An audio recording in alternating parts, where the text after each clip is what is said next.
Gostaria de agradecer a presença de todo mundo e dar início ao nosso terceiro dia da 5ª Jornada de Educação em Relações Étnico-Raciais no Mar.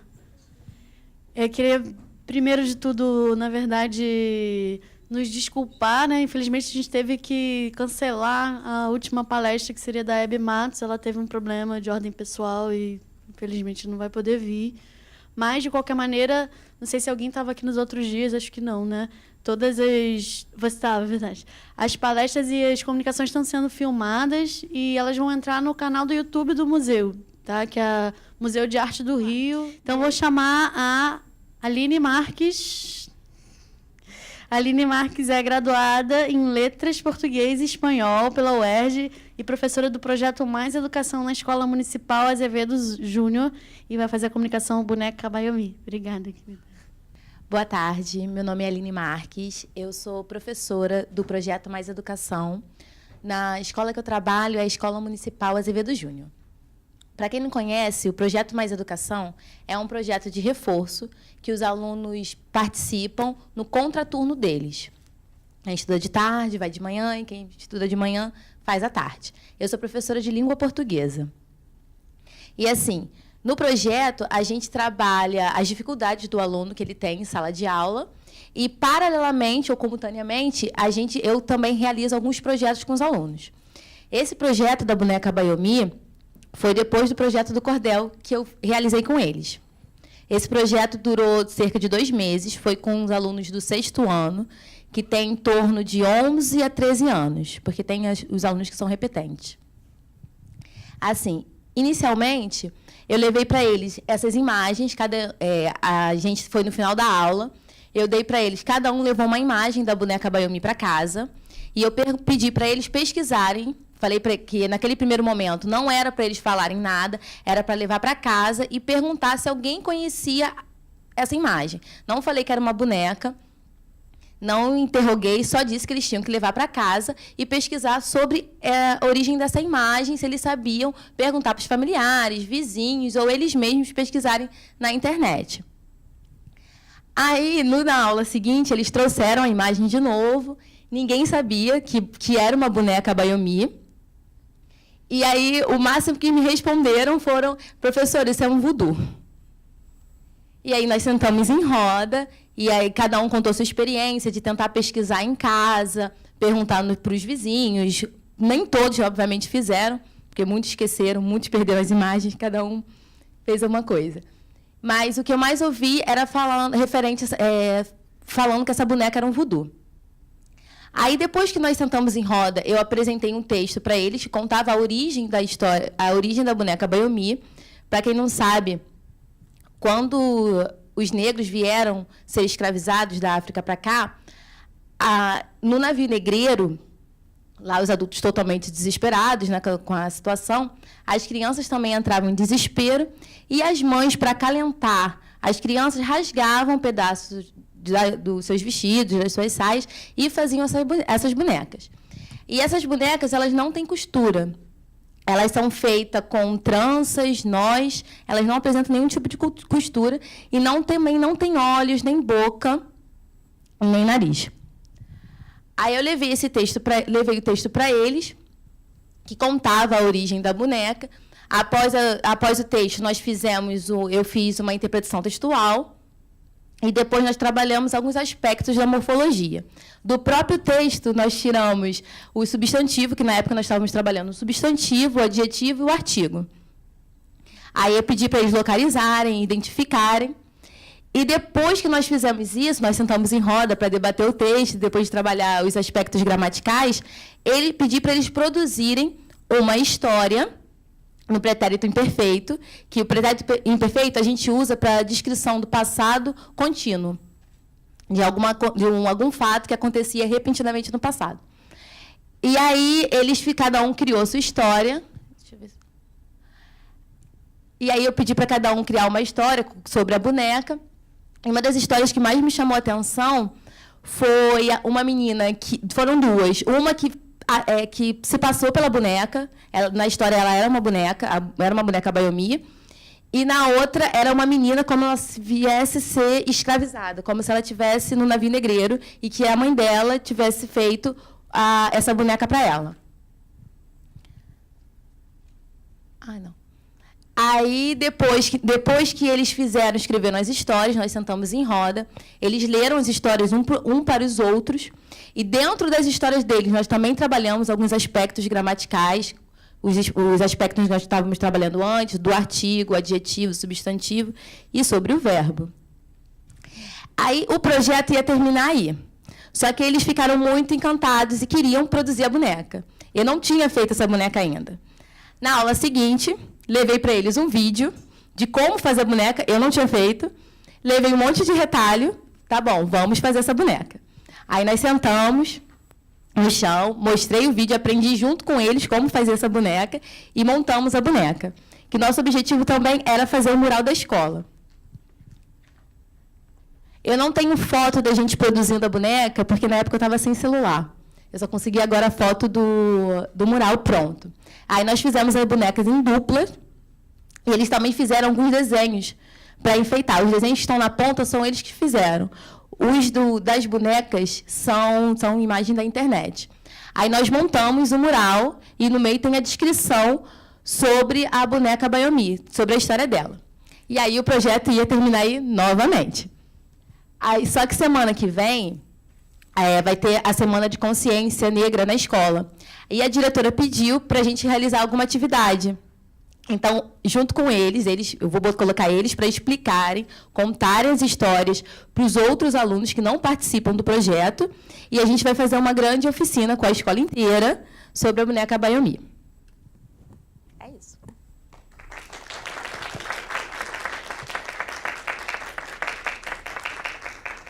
Obrigada, Aline. Gostaria de chamar agora a Priscila e Gino.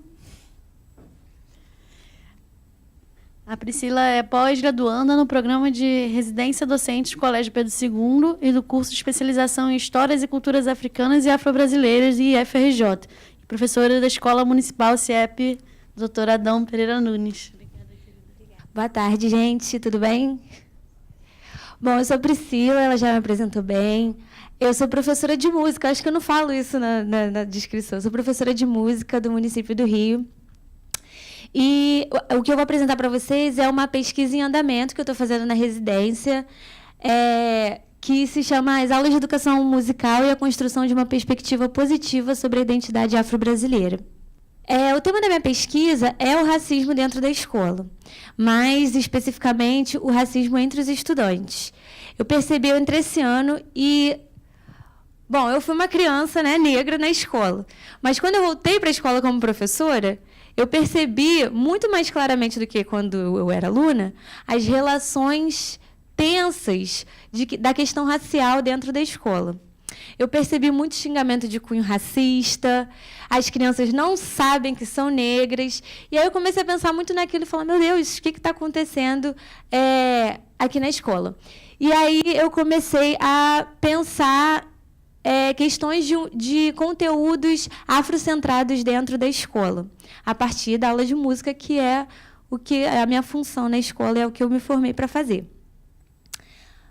E aí eu decidi que, durante a escrita do meu projeto, que eu ia aproveitar o mês da consciência negra. Eu venho falando de coisas da cultura afro-brasileira o ano inteiro, mas aí eu aproveitei o momento do novembro para fazer o mês da consciência negra, só não apenas o dia da consciência negra, e trabalhar coisas específicas com os alunos e não fazer deles um público-alvo, que depois eu até vou falar, é um público participante. Então, eu avisei a eles que aquilo fazia parte de uma pesquisa, falei do que se tratava, qual era a motivação e o que a gente já está fazendo nesse mês. E aí eu decidi trabalhar com eles 3 ritmos ou manifestações culturais afro-brasileiras, da perspectiva musical, porque essas 3 que eu estou mostrando, que são o maculelê, o jongo lá em cima e a capoeira, eles têm muito mais do que só o aspecto musical. Até porque a cultura africana, a música não é uma expressão separada, independente, como é nas culturas ocidentais. Aquela, você vai no concerto e você vai só ouvir a música. Não é assim que acontece. Mas, como eu sou professora de música, gente, não sei jogar capoeira, não sei fazer um monte de coisa, eu tive que dar mais atenção aos aspectos musicais. Não que a gente não tenha feito capoeira e feito maculelê e jongo na sala. Os objetivos do meu trabalho, o primeiro é promover o encontro dos alunos com as expressões artístico-musicais afro-brasileiras, que é um conteúdo que eles não... Capoeira até sim, eles conhecem bastante, eles praticam na comunidade, mas os outros que eu falei, o jongo principalmente, são muito desconhecidos. Então, eu queria que eles tivessem posse desse conhecimento através da aula de música, mas principalmente a constatar se e como o contato com conteúdos de África e sobre os afro-brasileiros afetam a perspectiva que essas crianças têm sobre si mesmas e sobre o outro. Será que ter contato com esse tipo de conteúdo, com um currículo mais afrocentrado, faz a criança ter menos preconceito com ela mesma? Será que diminui os xingamentos racistas, as tensões raciais que existem na escola? Isso é o que eu quero constatar ao fim do meu projeto. E, não principalmente, mas para mim é muito relevante contribuir com a produção acadêmica que une música, educação musical e as relações étnico-raciais. Infelizmente, apesar da lei dar uma tarefa especial para os professores de artes, e aí, né, eu me incluo como a linguagem da música, apesar disso, a educação musical não tem encontrado muitas vezes a temática das questões étnico-raciais na produção acadêmica. Então, eu acho que meu trabalho ganha mais relevância por causa disso também. O público participante são os meus alunos de 4º ano da escola CIEP Doutora Adão Pereira Nunes, situada em Acari, é uma escola de comunidade, que tem incursões policiais de vez em quando, toda aquela realidade que a gente conhece. Mas, apesar de tudo, são crianças maravilhosas, super talentosas, às vezes muito agitadas, às vezes quando a gente se desentende, mas depois a gente se entende de novo e muita coisa boa está surgindo daí.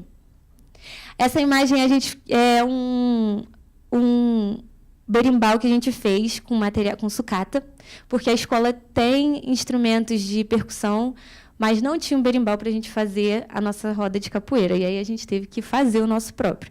E aí foi muito legal, eles ficaram super motivados. As etapas do meu projeto são... A primeira é constatar a realidade das relações étnico-raciais. Eu estou fazendo isso através de entrevistas. Eu posso adiantar para vocês, da entrevista das crianças, eu entrevistei 2 turmas, né? Nesse dia tinha faltado bastante. Então, eu tenho 52 questionários respondidos. Dessas 52 crianças, uma é negra com orgulho, a outra é negra, mas se acha feia, e o resto é tudo moreno, branco, verde, tem de todas as cores, mas não tem negro, só tem esses 2. Então, o caso é... Quando eu vi os questionários, eu vi o caso está mais sério do que eu estava pensando, pensei em desistir, falei, não, isso aqui é muito maior do que eu, mas estou seguindo em frente. Aí, depois disso, eu faço a elaboração de aulas, de propostas pedagógicas para serem aplicadas, que são as aulas sobre maculelê, jongo e capoeira. A gente vai planejar um evento na escola de culminância. Essa é uma etapa difícil também, porque aí precisa envolver a escola inteira, e se a escola não planeja um evento, eu tenho que inventar um evento. Mas tudo vai dar certo. A gente vai se apresentar e vai ser muito legal. E promover o contato com a história do negro através de uma visita, que alguém venha nos visitar na escola ou que a gente vai visitar algum espaço, que também é outra questão difícil, mas, se Deus quiser, tudo vai dar certo. As possíveis contribuições do meu trabalho são a construção de uma prática musical coletiva baseada na produção musical e na expressão musical afro-brasileira. E aí eu tenho que dizer que eu não acredito nessa separação música afro-brasileira, não acho que exista expressões musicais no Brasil que não tenham o fator negro. Mas, quando a gente fala de música tradicional, como capoeira, tradicional do povo afro-brasileiro, aí eu uso essa expressão, afro-brasileiro, ritmos musicais afro-brasileiros. Na minha escola de origem, prover os estudantes com maiores conhecimentos sobre essa temática, sobre as expressões culturais e artísticas da população afro-brasileira. Acho que a grande contribuição que eu quero trazer, e isso é a longo prazo, não vai se resolver no tempo da especialização, é a melhora na autoestima dos estudantes, toda a questão da identidade, deles se aceitarem como eles são, de aceitarem uns aos outros. E aí a diminuição das ofensas raciais entre os estudantes. Não é uma aula de música que vai acabar com o racismo no Brasil, infelizmente, e nem em 9 meses, que é o período da residência, mas acredito muito na contribuição que eu posso fazer como professora para que a sociedade seja um lugar melhor para se viver sendo negro no país.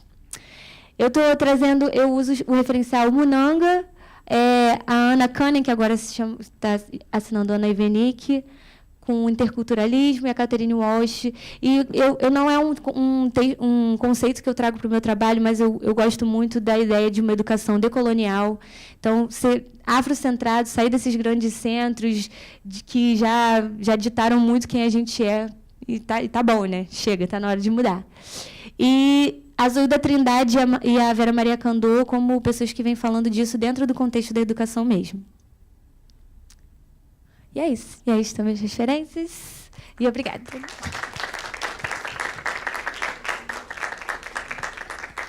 Obrigada, Priscila. Chamar agora a professora doutora Jussara Cassiano Nascimento. Obrigada. E a Cleonilda Maria Camargo de Abreu.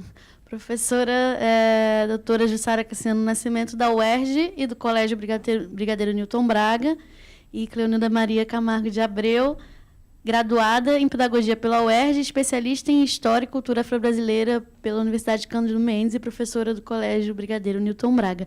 Elas vão fazer a comunicação que se chama A Invisibilidade do Negro nos Espaços Sociais. Muito obrigada. Boa tarde a todos.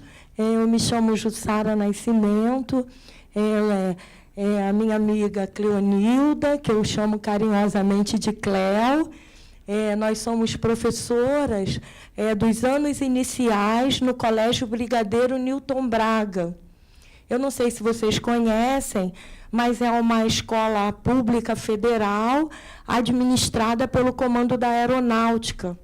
Ela está localizada na Ilha do Governador, bem ali na Praça do Avião, bem próximo ao aeroporto, né? E o que nós viemos fazer aqui foi trazer um relato de experiência de uma oficina que nós estamos desenvolvendo dentro do espaço escolar, onde os alunos, os nossos estudantes, os nossos colegas, os pais, todos estão participando dessa oficina, que tem como título A Invisibilidade do Negro nos Vários Espaços Sociais. E aí, como é que nós pensamos em fazer? Eu vou trazer um pouco para vocês em que momento, em que contexto essa oficina está sendo desenvolvida, e a Cleo vai trazer um pouco mais da oficina, e eu vou dando os meus pitacos, tá? E, assim, dentro do espaço escolar, nós ficamos pensando como é que essa questão do negro vem sendo tratada. Será que só no mês de novembro é que se pensa no negro? Como é que dentro do nosso espaço escolar, como é que nos diversos segmentos, porque a instituição é do primeiro ano ao ensino médio. Então, como é que vem se tratando, se discutindo as questões do negro no espaço escolar? E aí um grupo de professores, nos incluindo dentro da escola, pensou num evento chamado Saravá, que acontece no mês de maio, onde cada professor apresenta um modo como ele vem tratando essas questões no espaço escolar. O primeiro ano que isso aconteceu foi em 2005. E aí não tinha-se tantas oficinas. Nós abrimos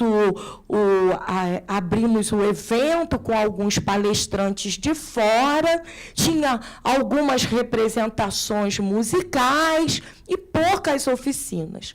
Mas hoje são tantas que vocês nem imaginam. É uma parede, fica difícil até escolher onde e como participar. E qual foi o principal objetivo nosso? Era sensibilizar a comunidade escolar e que todos pudessem participar. Crianças do 1º ano, crianças do 6º ano, crianças do 9º ano, pais que quisessem trazer as suas contribuições, e nós, os professores. Como nós estamos tratando? Será que é só no mês de novembro? Será que é só no mês de maio? Como é que nós estamos lidando com essas questões? Então, essas oficinas, elas perpassam por isso que eu estou contando a vocês, por essa forma de lidar com essas questões raciais e dos índios também no espaço escolar. E aí, eu e Cléo pensamos numa oficina sobre a invisibilidade do negro nos espaços sociais, onde ela começa com a música de Jorge Aragão. Elevador é quase um templo, exemplo pra minar teu sono. Sai desse compromisso, não vai ouvir serviço. Se o social tem dono, não vai. Quem cede a vez não quer vitória. Somos herança da memória. Temos a cor da noite, rios de toda açoite, fato real de nossa história.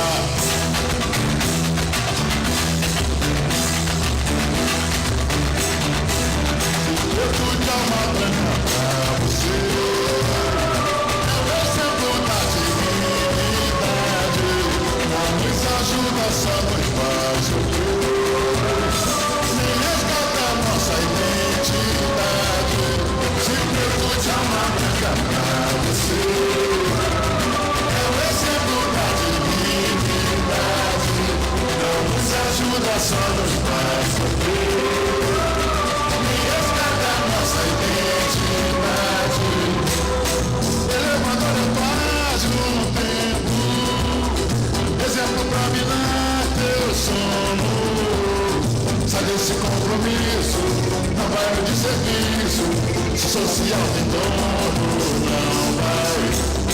Quem sai da vez não quer vitória, somos herança da memória, temos a cor da noite. Quando começa numa sala de aula, com uma roda de alunos e pais, e a gente coloca a música, alguns alunos começam a batucar, e é interessante. E aí começamos. A gente distribui a letra, que é letra bem forte, né? E a nossa ideia surgiu também a partir de uma matéria que a gente leu aqui na revista Galileu, que inclusive tem ali, Jussara. Onde vem uma pergunta? Vem um rapaz negro com um casaco, um capuz todo fechado, e uma pergunta: se ele usar capuz, vai te assustar? E uma menina toda de branco, né, negra, onde pergunta: se ela usar branco, vai te agradar? E dentro da revista... Passa, Jussara, por favor. Aí mostra a profissão dos dois. Ele é advogado, ela trabalha com moda, e vem as questões, perguntando: onde é que você é racista? O que aponta o teu racismo? E a gente também trabalhou, tem os dados, né? Tem as perguntas, né? Para uma negra, e as questões que são ditas para as negras. Para uma negra, você até que é bonita.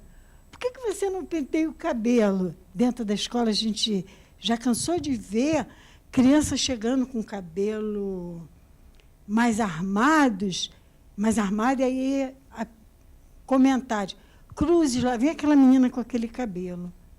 Cansamos já de ouvir isso. E principalmente porque se trata de um colégio de cunho militar. Então, essas questões raciais ficam mais evidentes. Aquela menina que quer ter o seu cabelo, mostrar a beleza do seu cabelo, os outros ficam olhando, porque ela é o diferente. E aí, por isso, nós pensamos nessas questões para discutir, principalmente com as crianças ali do espaço escolar. E tem mais um detalhe. O nome Saravá, que foi sugerido por ser uma saudação, ele assustou muita gente. Muita gente deixa de ir ao nosso evento, que no início durava até uma semana, não era, Jussara? E agora é só um dia, por conta do preconceito contra a expressão. Saravá, isso aí é macumba. Isso aí está ligado com coisa que não é com coisa boa. Mas o nome ficou.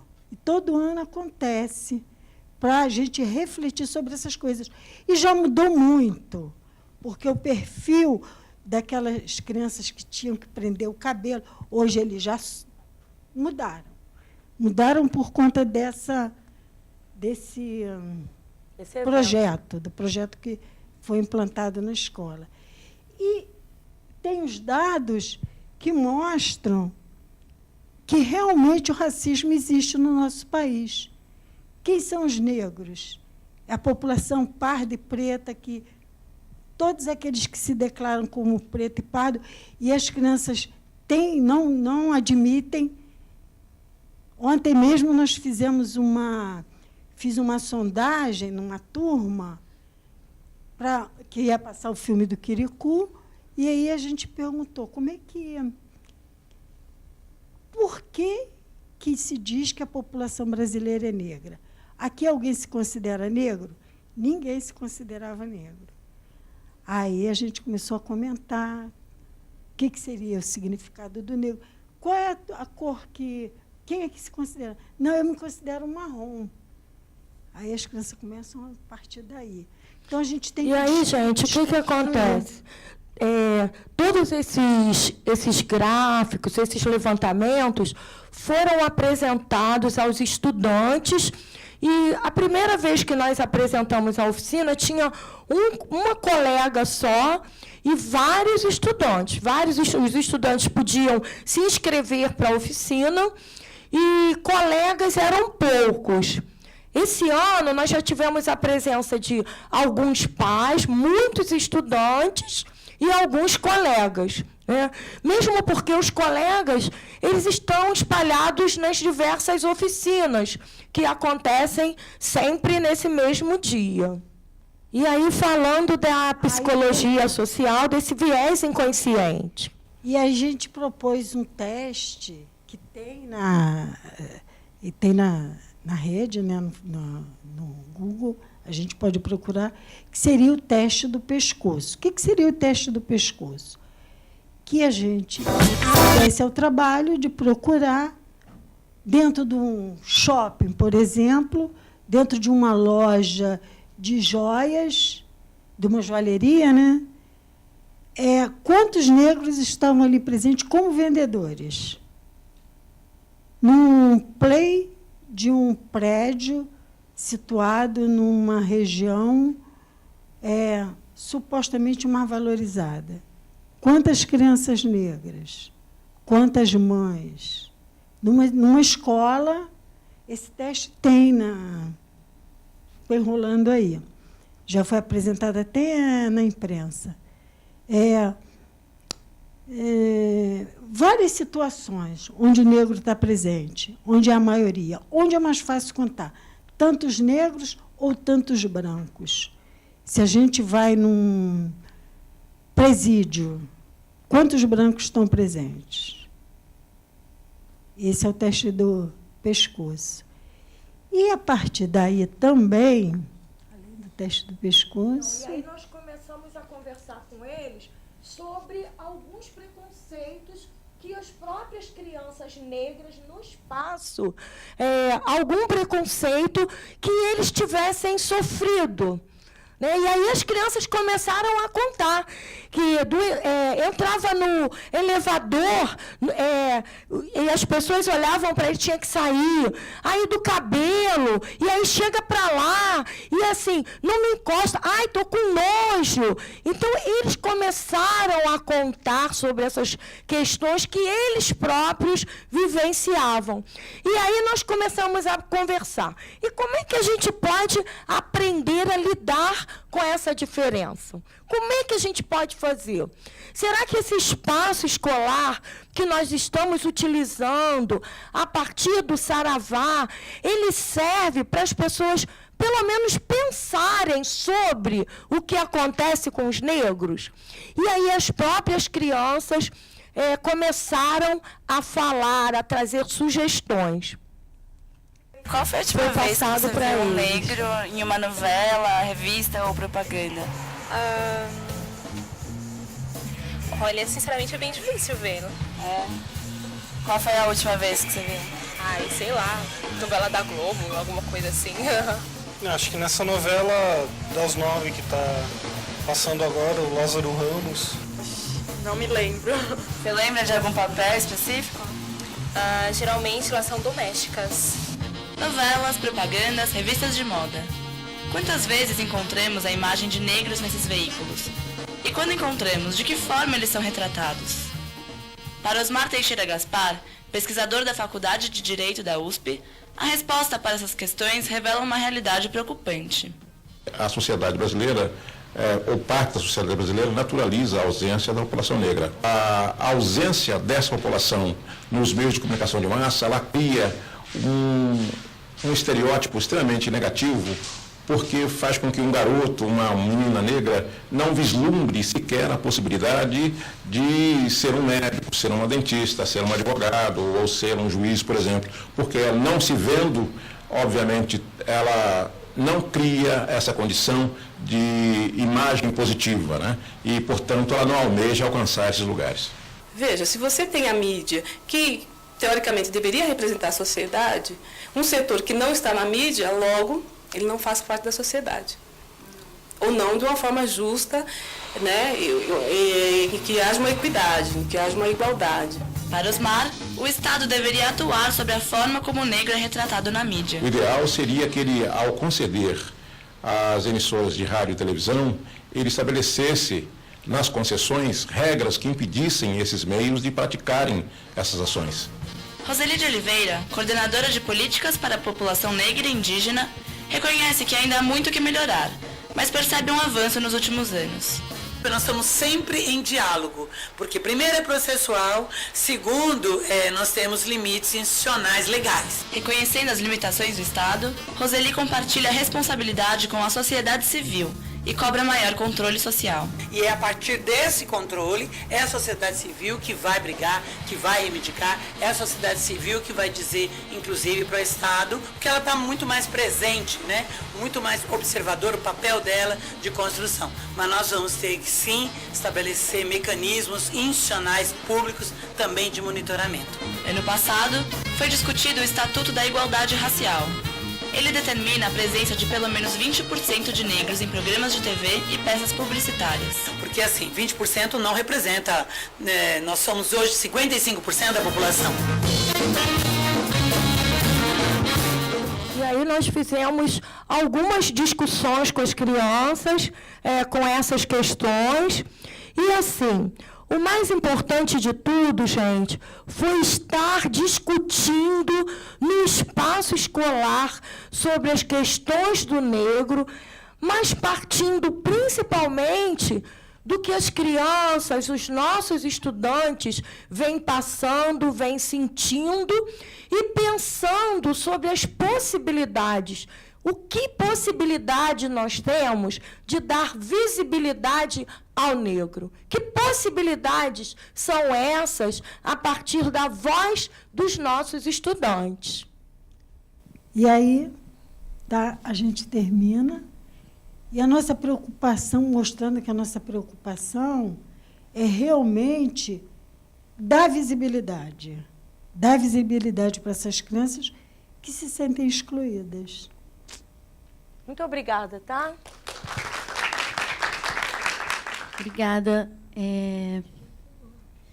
Gostaria de chamar agora o Wallace Modesto.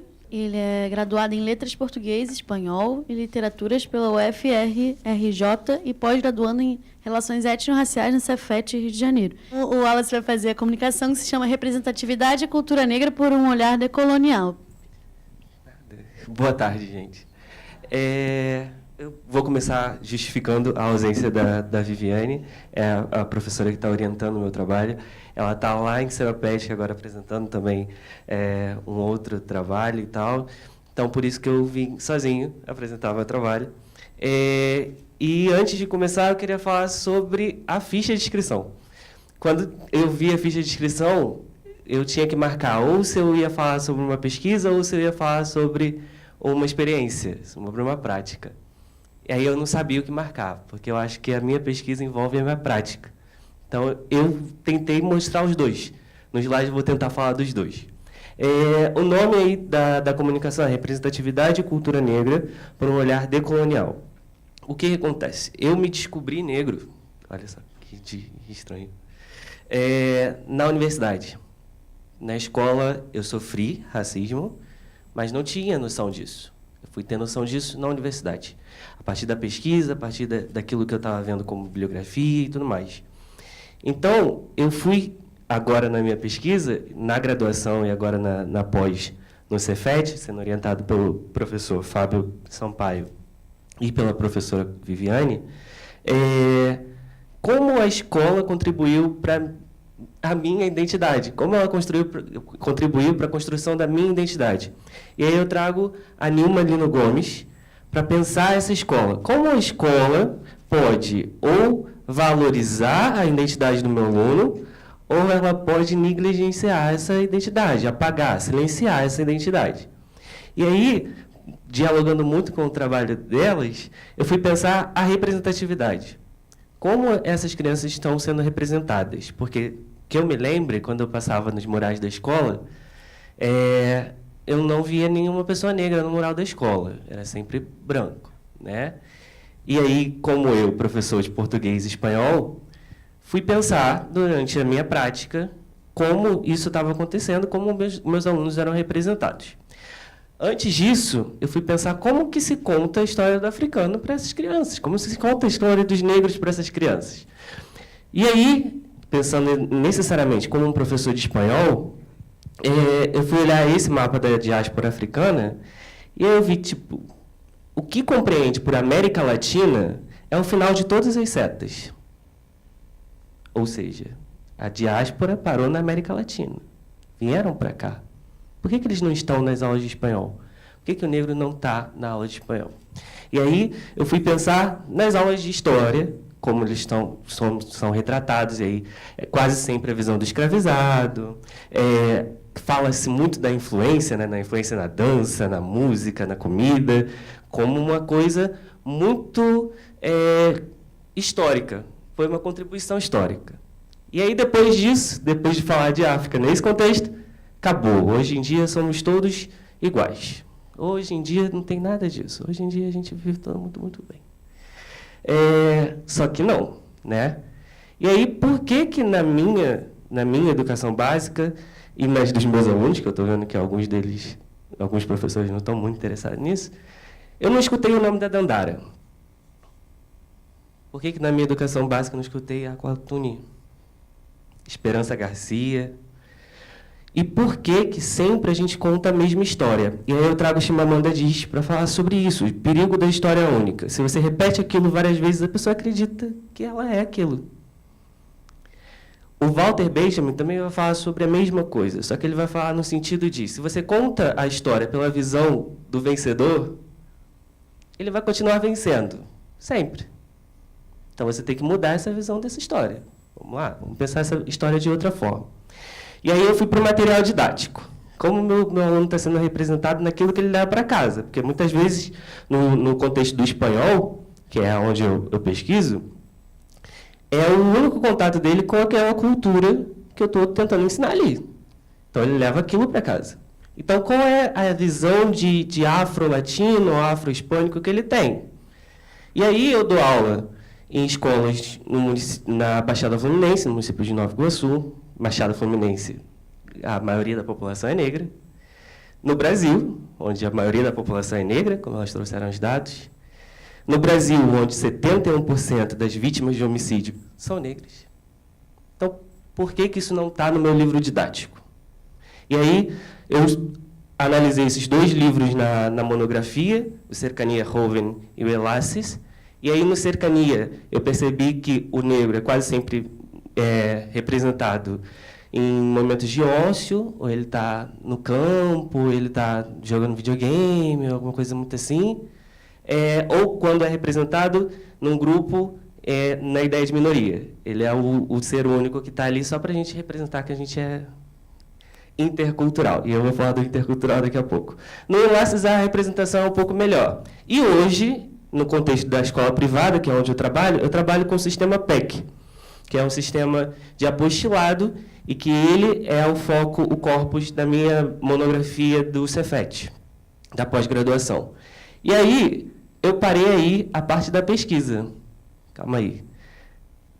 Tudo bem, eu vou pesquisar como o meu aluno é representado. E na minha prática? O que eu estou fazendo para representar ele de uma outra forma? E aí eu fui pensar como eu faço isso. É necessário descolonizar, como a Priscila tinha dito. É preciso olhar para aquela prática de uma outra forma. Gente, pelo amor de Deus, por que eu vou levar para o meu aluno só Espanha, Argentina e México? Ele tem que conhecer Equador, Peru, Cuba, ele tem que conhecer todos os outros países que são subalternizados naquele material que eu analisei. E aí eu trago a ideia da Walsh de interculturalidade crítica. Por quê? Ela tem 3 níveis de interculturalidade.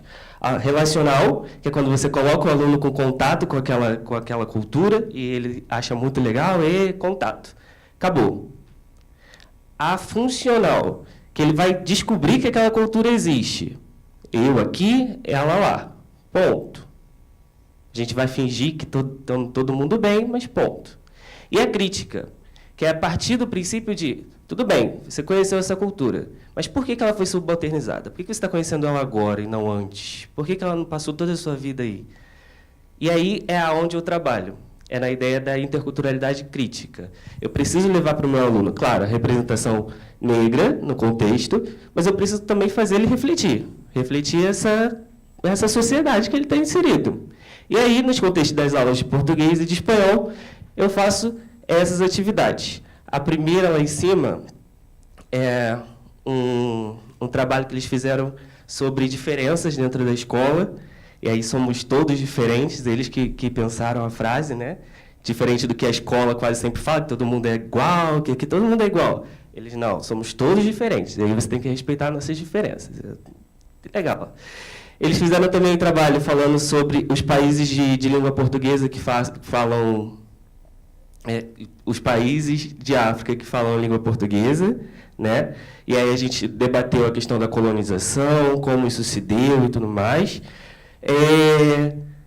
No momento em que a apostila falava sobre diário, e aí falava de Anne Frank, que é necessário falar naquele contexto, eu levei também o diário da Carolina Maria de Jesus, e aí eles conheceram Carolina Maria de Jesus, se encantaram, quiseram fazer trabalho, eles fizeram apresentação e tudo sobre a vida da Carolina e tudo mais.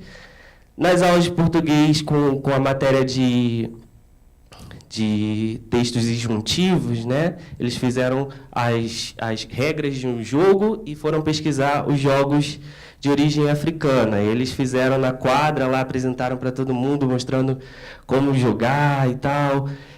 E claro que a escola fez no 20 de novembro agora o Dia da Consciência, só que eles também questionaram, assim, por que só hoje a diretora veio falar com a gente sobre o Dia da Consciência? Por quê? Aí eu falei, não, mas a gente já tem o debate em sala de aula. E aí, desde da prova do segundo bimestre, terceiro bimestre, a gente vem lendo esse livrozinho, que é O que há de África em nós. E aí, cada início de aula, a gente lê um capítulo. E aí ele vai falando sobre a escravidão, sobre como os negros vieram ser escravizados no Brasil e tudo mais. E vai dando uma visão muito diferente daquilo que eles têm na aula de história, né? E ontem, por incrível que pareça, eu levei essa historinha, que é o menino Nito. da Sônia Rosa. É uma historinha sobre um garoto que ele chora muito e o pai manda ele parar de chorar porque ele é homem. Homem não chora. E aí esse debate na sala de aula foi incrível, assim, porque eles entenderam que não é assim, que homem tem que chorar assim, e por quê e tal. Então, a ideia é trazer para a sala de aula esses debates que são necessários para o contexto, para entender o contexto da sociedade em que eles estão vivendo, onde a sexualidade é questionada dentro dessa sociedade, onde, como eu falei antes, 71% dos homicídios é com pessoas negras, essas pessoas estão morrendo e a gente precisa levar isso para a sala de aula. E aí eu levo também, e trago para vocês, o conceito de genocídio, que é que é trazido pelo Abdias Nascimento como uma ideia de apagamento. Diferente do que a gente trata hoje como o genocídio da população negra, que está acontecendo e a gente precisa falar disso, ele traz uma ideia de apagamento. Se você está apagando esse ser, como elas falaram, da invisibilidade, é uma forma de matar, né? É uma forma dele não existir naquele contexto. E eu estou vendo que meus alunos, e principalmente eu, não estamos nesse material didático. Ou seja, estão matando os nossos conhecimentos, estão matando a nossa representatividade, né?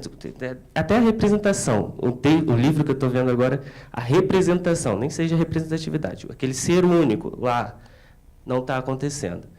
E com as possíveis reviravoltas futuras e atuais, talvez isso diminua. Então, a gente precisa, de verdade, pensar uma forma decolonial. E precisa ser só eu? Não. E aí eu trago Djamila Ribeiro. Uma ideia de que não é só eu, negro, que preciso falar disso. Não é um problema meu.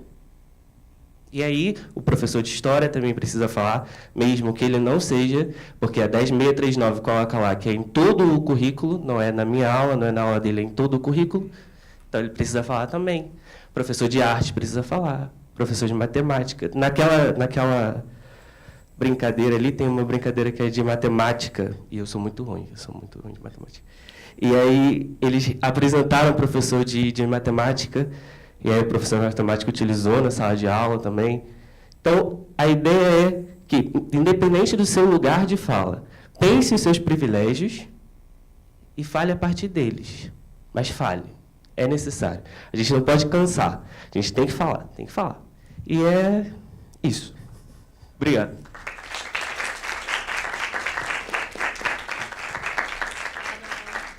Obrigada, Wallace.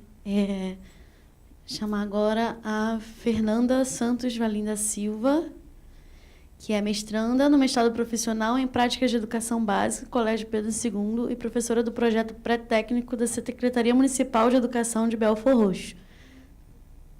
Fernanda vai fazer a comunicação que se chama Ser Negra na Sociedade Brasileira, Estatísticas e Textos Midiáticos. Boa tarde, gente. Estou um pouquinho nervosa. Deixa eu falar do comecinho. Em 2013, eu me formei e não ouvi essas temáticas na escola, tampouco na faculdade, e já saí da faculdade entrando na sala de aula na Baixada, lá em Belford Roxo. E sou de língua portuguesa e gramática, queria dar gramática. E aí, numa das aulas que eu resolvi trabalhar adjetivo com a minha turma, eu não pensei. Eu falei assim, bom, vou pegar adjetivo e trabalhar autorretrato, porque os adjetivos vão aparecer naturalmente e aí as crianças vão entender a função do adjetivo num texto, que é dar as características. É isso que eu estou pegando os textos e aparecem relatos, né? Os autorretratos. Eu sou preto, meu cabelo é carapinha, eu me sinto feio. E aí, nesse momento, que eu acordei pro quanto o meu trabalho mexia com identidades. E aí vem, né, essa questão das identidades que são apagadas, que não aparecem, que não têm representatividade. Aí já estava fazendo uma especialização na época e acordei para o que eu queria pesquisar, porque eu não tinha noção do que eu queria pesquisar ainda. E agora, no mestrado, veio o desejo de pesquisar o ser mulher. E até então eu não sabia, assim, não pensava que pudesse juntar isso, apesar de parecer tão óbvio agora. E aí eu lembro da conversa que eu tive com o meu orientador. Eu falei, olha, ainda estou na sala de aula, eu estou com os meus alunos que têm essa problemática do ser negro, mas eu queria estudar mulher. Ele, vamos estudar os dois. Estuda mulher negra. Você não tem alunas negras? Eu falei, tenho, mas como é que eu vou juntar isso? Eu mal dou conta do trabalhar o ser negro e ainda vou juntar essa questão que está nova para mim. Aí apresentou as leituras, e aí que a proposta do mestrado profissional é não só eu fazer uma dissertação e pesquisar sobre isso, mas produzir um produto educacional que vai, de alguma forma, contribuir para outros professores para trabalhar essas temáticas em sala de aula. E aí eu comecei a ler textos. O problema que eu fui vislumbrando é que alguns textos são muito pesados para serem trabalhados do 6º ao 9º ano. E aí, por isso, que eu foquei especificamente, fiz um recorte, e aí vão aparecer alguns textos que aparecem tanto na minha dissertação quanto no meu material, que são estatísticas, que aí fica, quando você mostra os gráficos, os dados concretos, parece que fica mais fácil falar do assunto. E algumas propagandas. Então, deixa eu seguir um pouquinho, mostrar o começo. Eita. Tá. Esse é um gráfico que vai mostrar, ele foi tirado do censo de 2010, e ele vai mostrar a faixa salarial dos brasileiros em todas as regiões. A gente pode observar, e eu não sei mexer aqui, tá. Enfim, a gente pode observar ali que a mulher negra é sempre a que vai ganhar menos, em qualquer região. A gente vai ter o homem branco ganhando mais, seguido pela mulher branca, depois o homem negro e, por último, a mulher negra. Então, só a partir desse dado, a gente percebe que essa mulher negra ela vai sofrer tanto com racismo quanto com machismo nessa sociedade. Ela vai ser oprimida duplamente. E, numa sociedade que tem essas duas questões, como a mulher branca ainda aparece ganhando mais do que o homem negro, a gente também pode inferir que a questão racial está ainda muito forte. E aí, qual a próxima etapa? Geralmente a gente escuta, bom, mas se a mulher negra ganha pouco, ganhar o rendimento tem a ver com o nível de escolaridade. Não necessariamente. Porque aí, quando a gente olha esse gráfico, o que a gente percebe? Primeiro, que quem estuda mais é a mulher branca. Depois, seguida do homem branco. Depois, a mulher negra estuda mais. E depois, o homem negro. Isso aí falando da frequência no ensino médio. Mas isso também vai se refletir no nível superior. Então, a gente vai perceber que essa mulher, embora ela estude mais do que o homem negro, isso não vai se refletir nos salários. E aí, por quê? Não só porque as oportunidades são negadas, mas também, inclusive isso. Mas quais são os setores e qual é a valorização das profissões ocupadas pelas mulheres? A gente pode perceber, por exemplo, que o nível superior, pedagogia, é nível superior como engenharia, como outras faculdades. Mas a gente tem maior número de mulheres nesse curso. E são os cursos, como outras licenciaturas, que vão ser desvalorizados no mercado de trabalho. A mão de obra acaba sendo desvalorizada. Aí aqui a gente vai ter um gráfico justamente dessa distribuição. Então, esse gráfico aí está só pela questão de gênero, tá? Não tem a questão de cor. Então, o que a gente vai perceber? Que nos serviços domésticos, a gente tem ali, como maioria, as mulheres trabalhando. E a gente sabe que, na parte de serviço doméstico, é o que ganha pouco. Até pouco tempo, a gente precisou de PEC e tal para poder regularizar e regulamentar esse serviço. Enquanto que no de construção, por exemplo, a gente vai ter a maioria sendo homens. Então, os segmentos também, dentro do mercado de trabalho, que homens e mulheres ocupam, vai influenciar. Além de outras questões também. Até a questão da possibilidade de ascensão dentro do trabalho. Eu vou falar uma fala que me dói, na verdade. eu trabalhei essa temática tem umas 2 semanas na minha turma, de 9º ano. E quando eu falei dessa questão do trabalho, teve uma aluna que virou para mim e falou: professora, é isso mesmo. A minha mãe, ela só conseguiu a promoção quando o chefe dela soube que ela ia tirar o útero.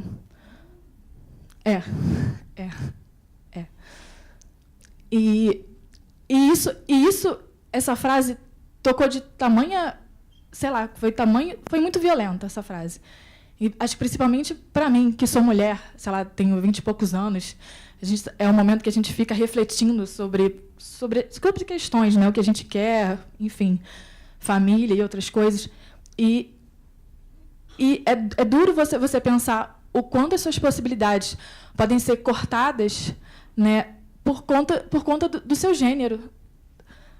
Você, de repente, não vai ganhar uma promoção porque você é mãe. Mãe é que tem que cuidar do filho quando está doente. Se ela está pensando em ser mãe, ela daqui a pouco vai ficar faltando, porque vai ter que levar o filho ao médico. Vamos promover um homem. E aí é lógico que também isso se reflete ali nos salários dos homens em relação aos das mulheres. Aqui, essa é uma tabela que eu juntei de 2 tabelas, na verdade, porque estava separado só pela questão de cor, eu juntei. A primeira parte ali, né, as partes mais em amarelos, são referentes às mulheres negras, as mulheres brancas, quer dizer. E essa tabela vai mostrar a questão dos homicídios. Então, tem a taxa de homicídios comparando de mulheres brancas e de mulheres negras por região do Brasil. E o que a gente vai perceber? Ali, por último, a gente percebe que tem aquele deltazinho de física, né, enfim, que é a variação em percentual, de 2003 até 2013, né, em 10 anos, e ali de 2006 a 2013. 2006 não é à toa, é porque essa variação é a partir da Lei Maria da Penha. Tá? Para ver o impacto que essa lei teve na vitimização de mulheres, na morte de mulheres. E o que a gente vai perceber?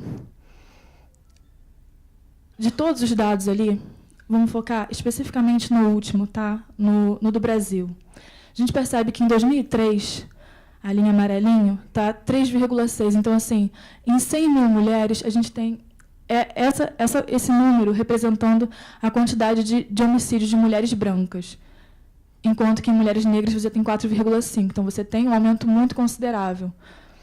E aí, indo até 2013, a gente percebe que diminuiu, que foi para 3,2, enquanto que o da mulher negra foi para 5,4.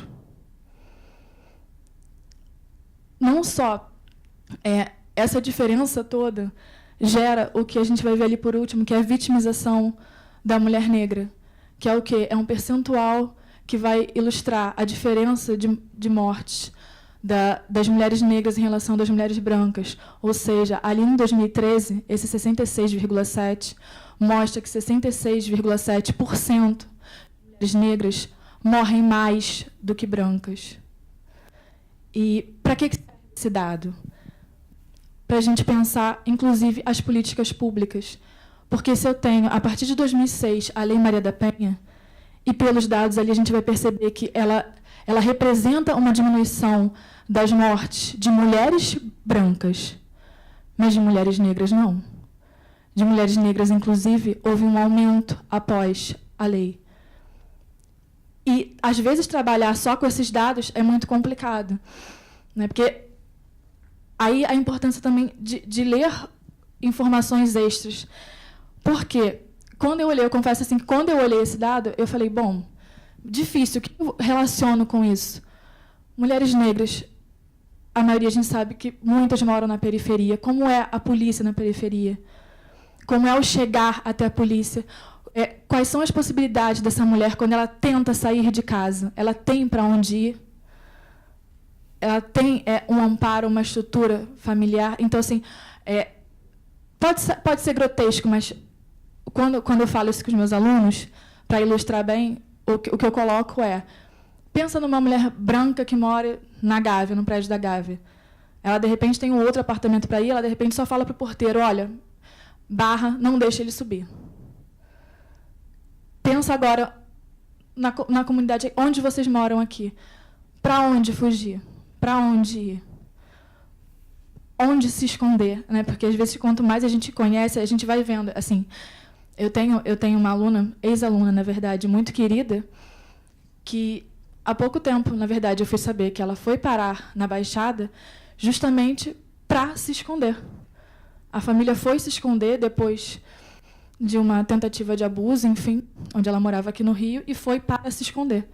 Porque não tinha, estava desestruturado, não tinha um amparo em nenhum lugar, e foi para lá porque, teoricamente, lá ninguém ia conseguir achá-la.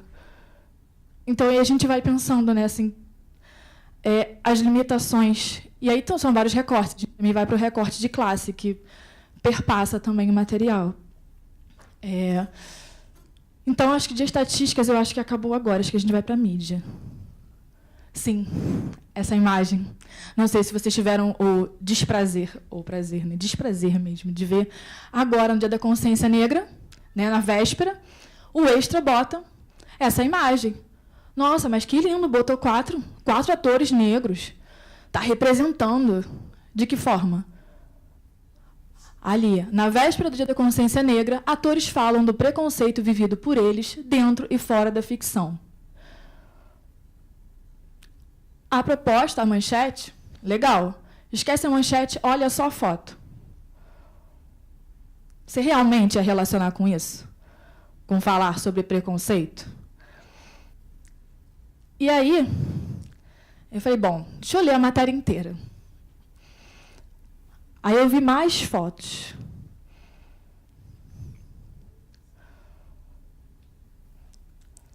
E isso a gente reparar, não, mas agora tá... Porque antes insinuava um nu, né? Antes insinuava um nu, mas percebe, para que insinuar? Para que os toques todos na foto?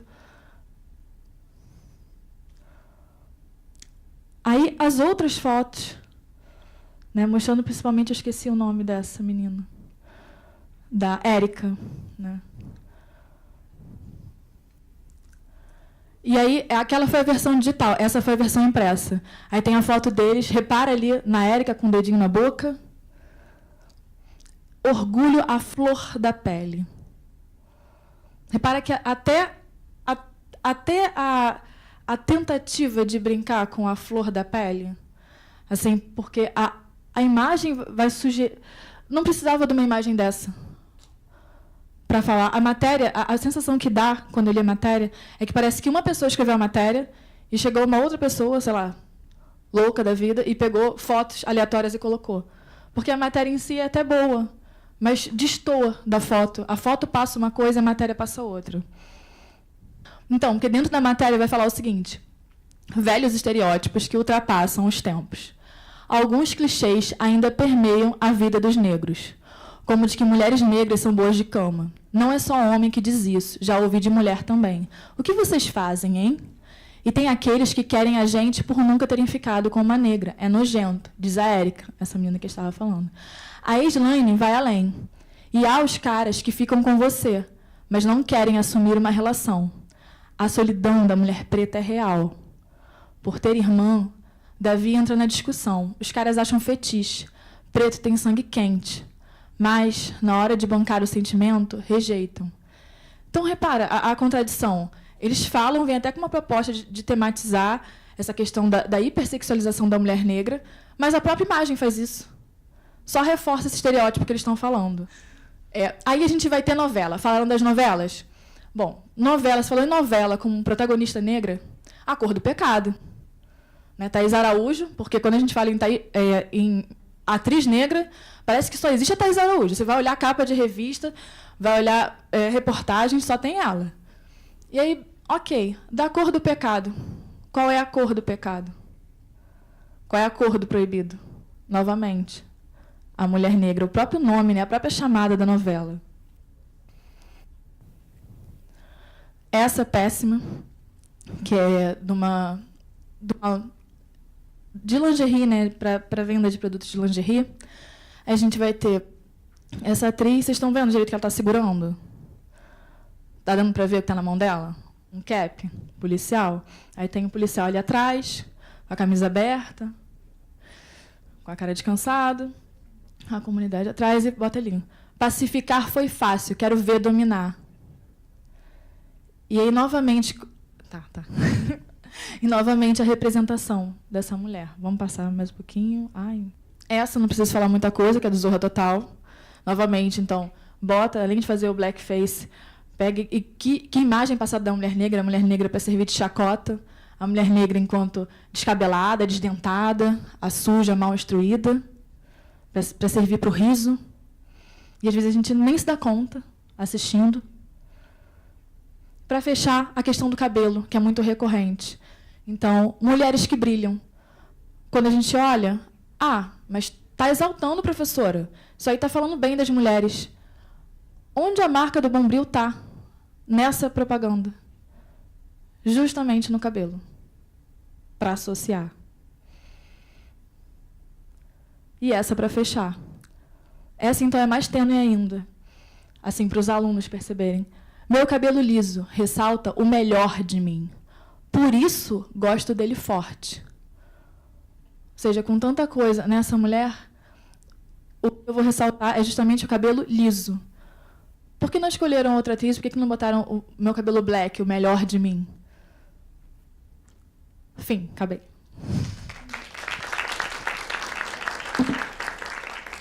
Obrigada, Fernanda.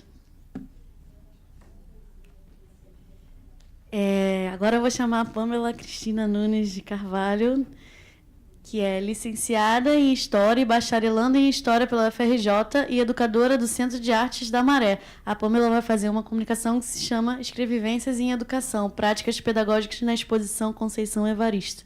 Obrigada, Nath. Obrigada. Boa tarde, gente. Então, gente, como a Nath falou, meu nome é Pamela.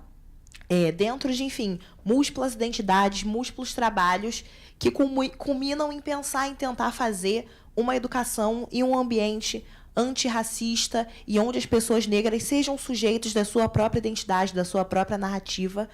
Eu vou apresentar um trabalho que tem um recorte para a educação dentro de um espaço que é o Centro de Artes da Maré.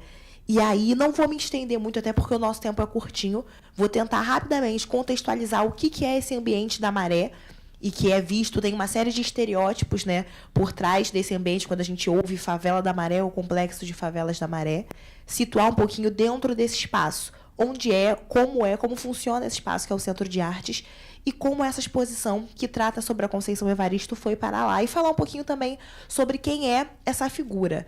Esse trabalho que eu vou apresentar aqui e, consequentemente, né, uma coisa leva a outra. O trabalho que eu desenvolvo dentro da exposição parte e tem uma ligação com o conceito de escrevivência que é cunhado pela Conceição, tanto de maneira teórica, por estar dentro do universo da exposição e do trabalho da Conceição, quanto pela prática, né, que esse conceito tem muito a ver com uma escrita de si e com uma valorização dos próprios saberes de quem está se propondo a fazer esse trabalho e de quem está ao redor dessa pessoa. Então, pensando que o público, né, que eu atendo, com o qual eu estou mais próxima nesse ambiente, são alunos da rede pública. A maioria dos alunos mora no Complexo de Favelas da Maré. Ai, gente, só um minutinho que eu tenho que falar. Essa é a professora Janete Ribeiro, que é uma pessoa, inclusive, enfim, muito importante da minha trajetória, acho que na trajetória de várias outras pessoas aqui.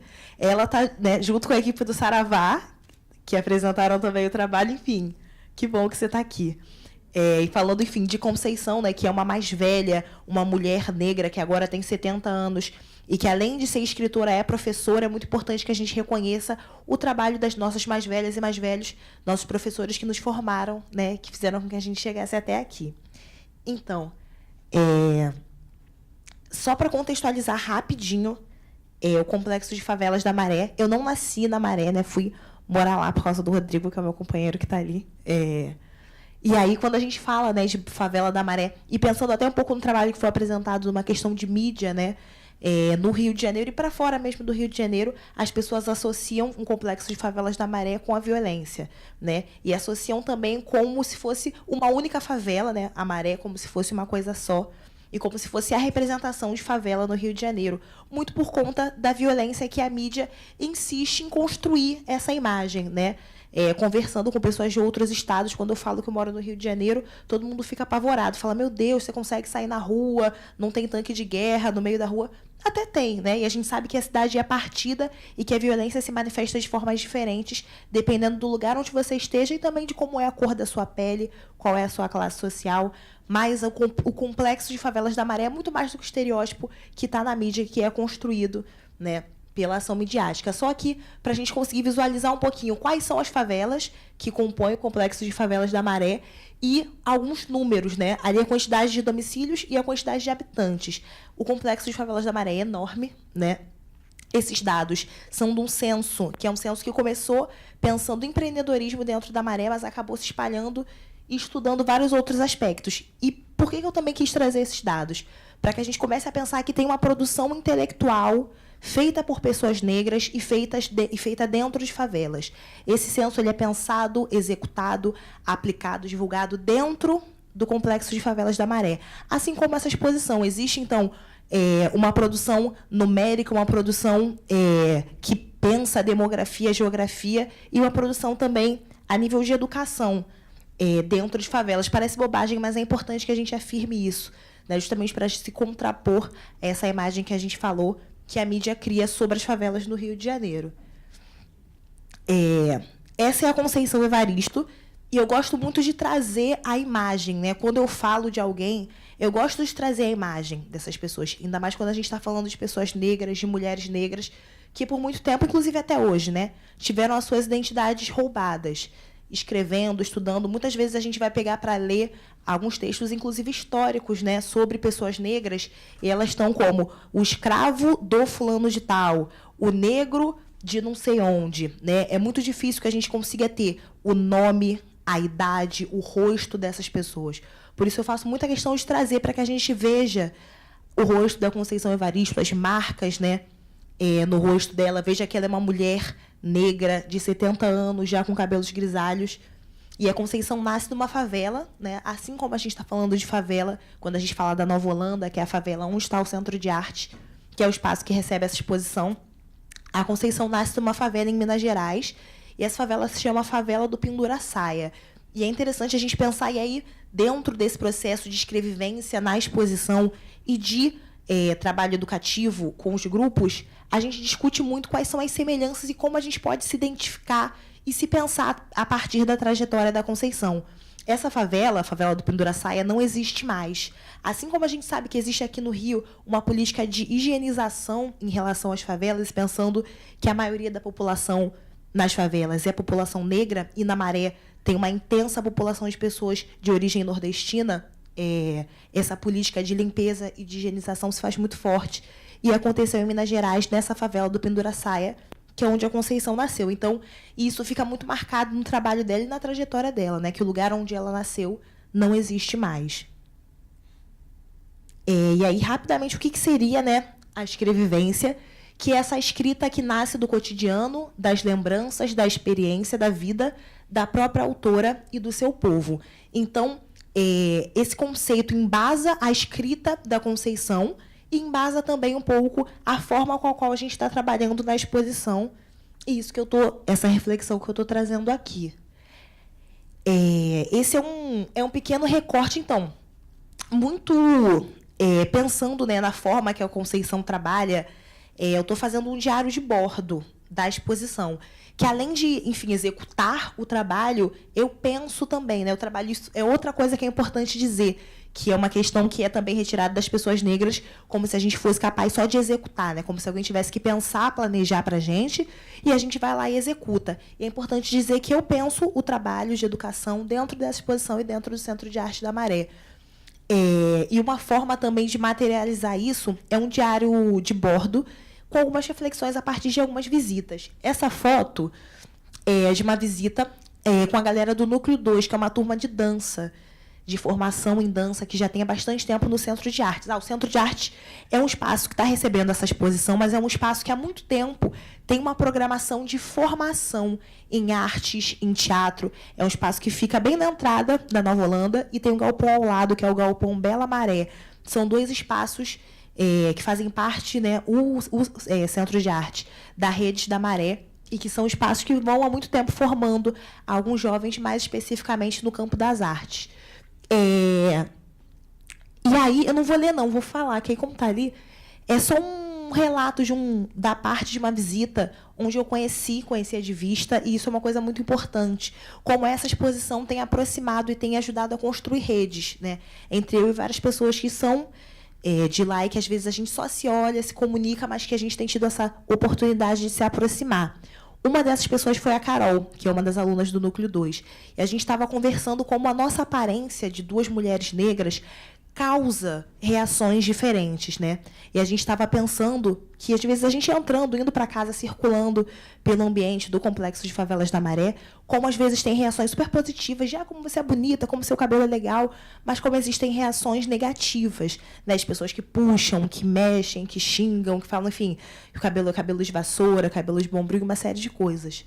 A gente conversou e reconheceu que nós duas somos seres humanos, né? É importante também que a gente entenda que mulheres negras são seres humanos que sentem dor, que ficam tristes, mas a gente chegou à conclusão de que, mesmo ficando triste, e que às vezes a gente fica pé da vida e quer reclamar, que fala, cara, não fala assim comigo, não me xinga, não fala que meu cabelo é feio, mas que a gente tem tentado, não tem sido fácil, mas que a gente tem tentado respirar fundo e entender que essas pessoas, de que em sua maioria, grande maioria, são negras, passaram por um processo de racismo estrutural que faz com que elas neguem a sua própria existência, a sua própria cor, o seu próprio cabelo, e acabem compartilhando isso com uma outra pessoa que às vezes é extremamente parecida com elas.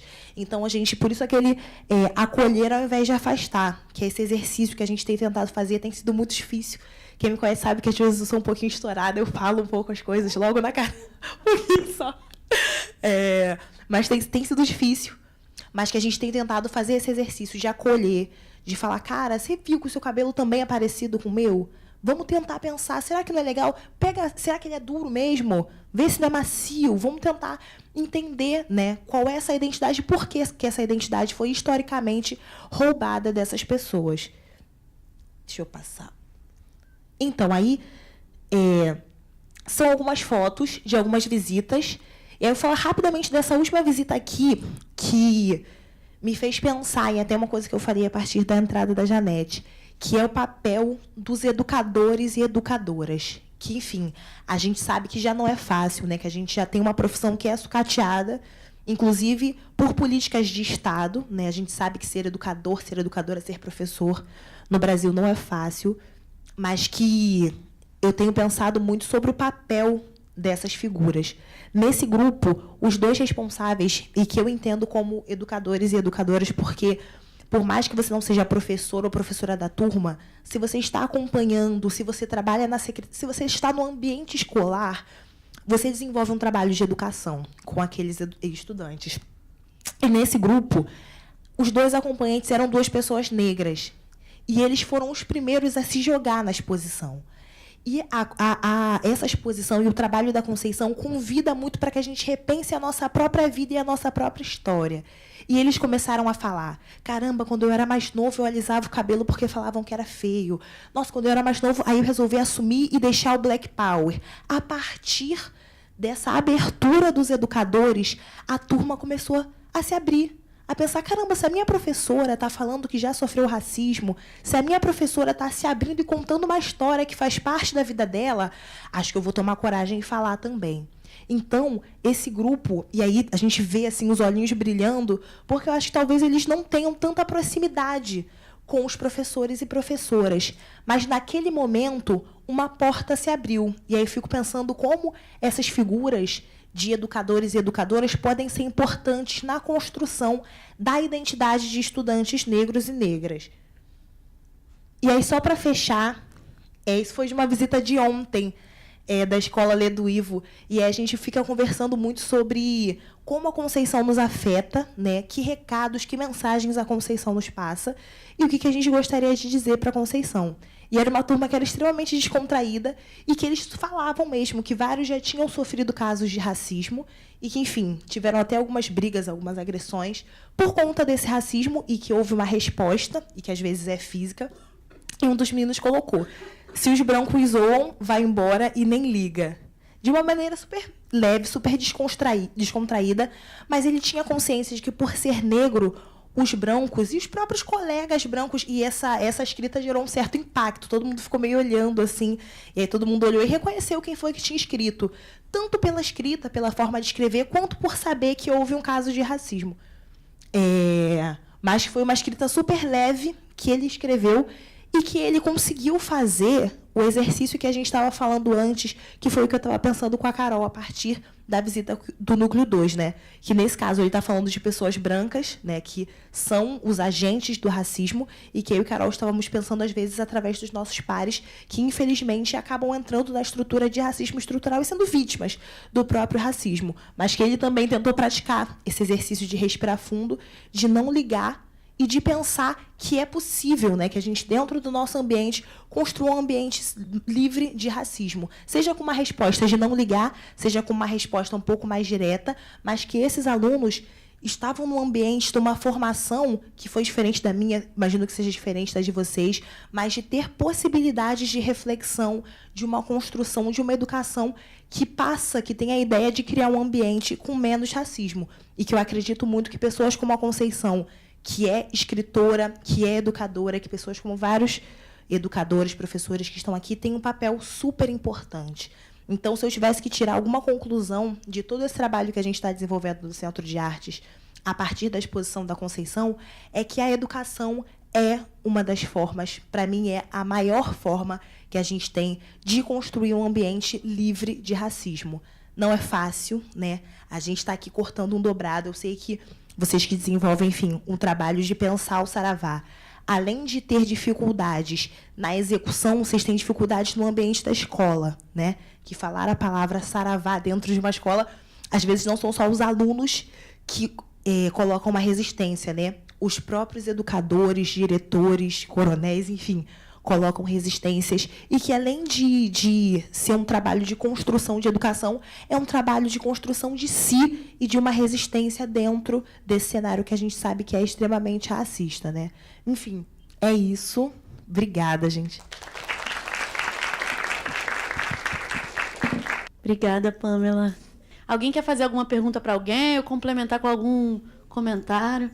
A minha pergunta para o Wallace é: como você... Eu fico muito interessada quando se desenvolve um trabalho dessa magnitude e com essas questões em escola particular. E aí eu queria perguntar como é essa experiência, como é a direção, como são os pais, porque na escola particular, o grande motor da escola particular são os pais, né? Se eles não gostam, não acontece. E aí eu queria saber a sua experiência, assim, quanto a isso. Como eu estou na Baixada Fluminense, a maioria daquele contexto é negra. No primeiro momento, eu estou nessa escola que eu trouxe as fotos e tal, eu estou há 3 anos, vai fazer 3 anos. No primeiro momento que eu levei um conto, não foi um conto, foi um poema da Shirley Campbell, que ela escreve para a filha por conta do cabelo. Aí eu mandei para a escola imprimir para entregar para as crianças. Aí questionaram se estava acontecendo alguma coisa e tal, se eles estavam praticando racismo com alguém. Eu, não, gente, a gente só tem que debater, a gente tem que falar, não precisa esperar acontecer alguma coisa. Né? Não precisa. E eu levo de uma forma muito leve. A gente tem... Agora a gente está debatendo não, né? Agora a gente está falando de crônica. Aí eu levei uma crônica do Veríssimo e um texto que saiu há pouco na BBC sobre colorismo. Eles adoraram, assim, eles debateram aquilo de uma forma de se entendendo, assim. Então, eu sou pardo, mas eu também sou negro, porque naquele contexto da contagem do IBGE, que eu levei os dados, levei tudo. Eu sou negro. O que você acha, professor? Não sei, você tem que se entender. Você tem que se entender na sua identidade. O que você acha de você? Como você se vê? E aí eles estão construindo isso. Até o momento, não tive nenhum retorno negativo de responsável ou direção. Até agora está funcionando. Mas é uma escola muito pequena, Nova Iguaçu, bem lá para dentro de Nova Iguaçu, e está funcionando. Eu tenho umas turmas de 16 alunos em sala. Então, tá funcionando. Está funcionando. de nome, né? Mas eu sou a Pamela. Eu queria fazer uma pergunta justamente para a galera do Brigadeiro Newton Braga. Não enfim, é uma pergunta, mas é mais um pedido para que vocês falem sobre isso. Que é justamente sobre essa questão de que a gente, enfim, vive numa sociedade que é racista, né, numa estrutura que é racista, só que dentro do ambiente escolar, às vezes aparecem uma série de barreiras para que a gente consiga fazer um trabalho contra o racismo. Às vezes a diretoria da escola, a estrutura da escola coloca uma série de barreiras e empecilhos para um trabalho que, inclusive, deveria ser feito, enfim, né, que está, inclusive, garantido por lei. E aí queria que vocês falassem um pouquinho sobre esses desafios de fazer o Saravá e todo o trabalho que precede o Saravá, né, porque ele não é só um dia, ele passa por uma formação que vem do ano inteiro. Né, e queria que vocês falassem um pouquinho sobre isso, sobre como é pensar esse trabalho dentro de um colégio, que, inclusive, é um colégio, né, militarizado, que isso coloca uma série de outras barreiras e desafios. Sim, é com muita alegria que nós recebemos aqui a visita da Jonete, que é uma saravete. Eu não falei especificamente do Saravá, nós falamos da nossa oficina. E ter aqui a saravete é mais importante ainda, porque a saravete vai falar especificamente do Saravá. A nossa apresentação era um relato de experiência da nossa oficina. Né? E agora todos vão ter a oportunidade de ouvir da Saravete sobre o Saravá. Bom, já que eu estou sendo provocada, não vim aqui para isso, não. Mas, enfim. Claro que veio. Não, na verdade, eu nem sabia que a Pamela estava aqui. Eu vim ouvir a Jussara e a Cléo, porque essa é uma das características do projeto. O projeto não tem dona, não tem dono. E é muito interessante porque, assim, eu tenho circulado muito nesse novembro negro, e eu estou vendo muita fragilidade, porque a gente não está conseguindo funcionar em rede. E aí eu estou vendo muita repetição e muita reinvenção da roda, quando me parece que a gente já deveria estar num outro momento de um trabalho mais interligado. E aí isso me preocupa muito. A minha questão hoje é muito assim, como que você constrói um coletivo?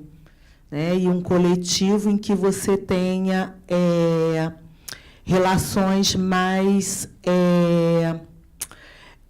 hierárquicas, sem donos, sem donas, sem... Enfim. Bom, vamos falar um pouco do Saravá. Então, assim, o Saravá, numa escola pública, ligado ao comando da aeronáutica, hoje num processo muito forte de militarização. Não é uma escola militar ainda, mas ela está num processo de se tornar. E o Saravá, eu ouvi de uma amiga que o Saravá a gente transforma o Newton Braga num terreiro. E eu gostei e acolhi isso. Como é que começa o Saravá? O Saravá começa a partir de uma provocação. Qual a provocação? Se é uma escola que você tem a presença militar, os militares, tradicionalmente, cumprem lei. Em nome da lei, não é isso? A gente falou com o gestor. Sabe que o senhor pode ser preso? Eu? Por quê? Não está cumprindo a legislação. Como assim? Na verdade, não era o diretor, tá? Era o futuro diretor. Isso foi lá em 2015. O Saravá está no seu terceiro ano. E isso era um mês do 13 de maio. E na aeronáutica tem uma coisa interessante que acontece no Campo dos Afonsos, no dia 13 de maio. O menos graduado vira o comandante. Então, no 13 de maio tem uma inversão da hierarquia militar. E aí a gente levou essa ideia na conversa. Então, nas relações de poder, o nosso poder da palavra apareceu, né? E a gente teve um mês para organizar a primeira edição do Saravá. E o que a gente pegou? Uma questão de dentro da escola. No primeiro ano, a questão foi do racismo estético, que eu ouvi aqui, né? A questão da baixa autoestima das estudantes, de uma estudante específica, e a gente resolveu, naquele Saravá, botar o dedo na ferida, porque a escola tem uma coisa muito bacana. Você tem ilhas de solidariedade. E eu fazia parte de uma equipe muito poderosa, que é a equipe de história da escola, 30ª. E vinha de algo fundamental na minha vida, que é a militância. Então, eu me tornei professora por uma necessidade da minha militância. Então, eu sou uma professora que estou ligada à tríade militância, academia e chão da escola. Isso é significativo na hora da implementação do Saravá. Por isso que eu estou fazendo essa autobiografia aqui. E essa militância também proporcionou a gente fazer a rede. Então, a gente parou a escola um dia para discutir relações raciais, com o tema racismo estético. E foi muito bacana, porque a gente fez vídeo, vocês podem ver na internet, botem lá Saravá, CBNB, que vocês vão ver essa documentação do primeiro ano. No segundo ano, o Saravá entra na escola. E aí, o que tem de diferencial no Saravá? Como é que a gente organizou? A gente entende que a gente tinha que, para parar a escola, você tem que ter uma gestão que apoie. Então, antes do dia 13, a gente tinha um mês para essa primeira organização. A gente fez um encontro de gestores, para que os gestores encontrassem com outros gestores e percebessem que você tem experiências. A gente não estava inventando a roda. Então, a gente teve encontro de gestores, a gente teve um momento de formação e a gente teve um momento de oficinas com a garotada toda e a garotada escolhendo a oficina que quisesse fazer. Então, a gente mexeu na estrutura da escola, tiramos dessa perspectiva da grade. Deu um trabalho ferrenho, a gente enfrentou as dificuldades, porque o nome Saravá, né, remete as pessoas a uma questão ligada à religiosidade. E como é que a gente resolveu essa questão? Trazendo da escola, né, pessoas que pudessem pensar o que é Saravá. Aí a gente tinha lá um professor de filosofia, militar, e aí você também tem que ir pelas brechas, sabe? Se articular com o que você tem. E aí ele escreveu o significado de Saravá. E, óbvio, com uma rede poderosa, a gente também foi buscar um grande escritor, que é o Alberto Mussa, o reverendo, porque é um cara fantástico, não negro, né? Mas assim, com uma perspectiva de relações raciais maravilhosa. Para vocês terem uma ideia, em 86, quando eu começo a estudar essas relações, foi a partir de um curso do Alberto, lá na UFRJ. Então, assim, é bom a gente saber isso e buscar essas referências para a gente não fugir e achar que está reinventando a roda. E a gente fez uns panões, porque, sabe, ficou uma coisa, enfim, quem foi, ficou uma coisa fantástica. No segundo ano, você já dentro do calendário, o que a gente vai fazer? A gente vai buscar enfrentar os problemas que a gente vivenciou no ano anterior.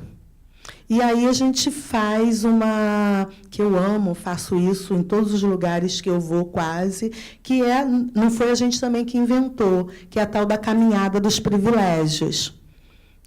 E aí, a partir da caminhada, e isso com os gestores, com os professores, a gente vai elencando os problemas da escola. No segundo ano, diante dos problemas que a gente estava vendo com estudantes e com os professores e com os gestores, nós elencamos 4 temas.